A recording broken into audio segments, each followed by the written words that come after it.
Kiznaiver is another case of how modern anime are so bankrupt. The only thing they're doing is thinking of some absurd premise, stuff the show with easily recognizable character types, and call it a day. You got the crazy one, the gentle one, the bossy one, the emotionless one, etc. And they are all part of this stupid idea nobody can take seriously, and yet they behave as if you should care. It's the easiest and laziest way to create something that might raise a few eyebrows while it's airing with its absurdity. But as soon as it's over, people instantly walk away, since it was never trying to offer something worthwhile. Although lots of shows manage to become memorable based on the premise alone, in the case of Kiznaiver, it can't even keep you interested with a concept that doesn't fall apart the second you think about it. People sharing each other's emotions and pain does not solve the problem of war and suffering, since sympathy has nothing to do with empathy. Also, how can any society function if thousands of people stop whatever they are doing every few seconds because one of them hurt his leg or has a headache? It will be non-stop torture and nothing will ever be done in time.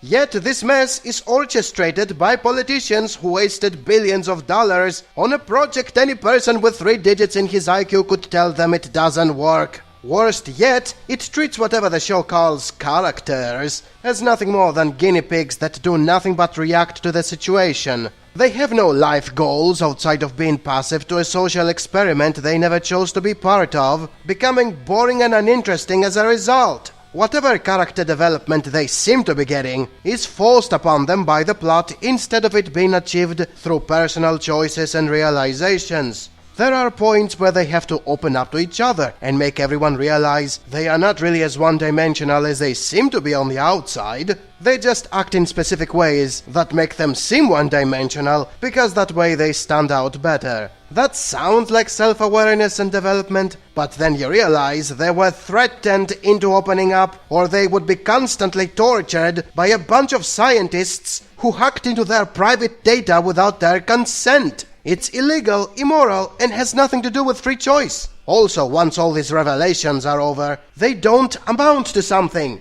The characters keep acting the exact same archetypical way thereafter, thus it's a wasted concept. At least, even the show eventually admits this crazy idea would never work, so to its credit it did something right instead of keep pretending it is functional, or that under different circumstances everything would be preachy.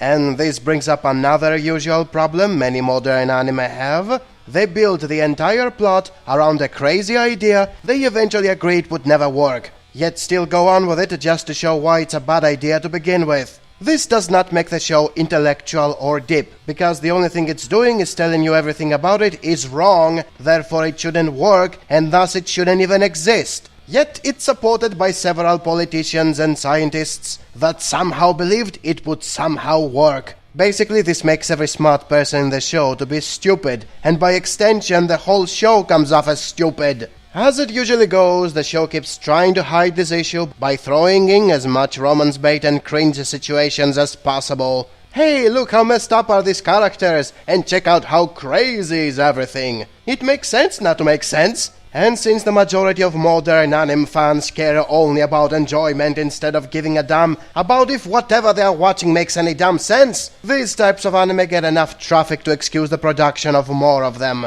The only thing they are good for is to analyze them for finding more and more reasons as to why retro anime weren't doing this bullshit and were thus far better than all this modern trash.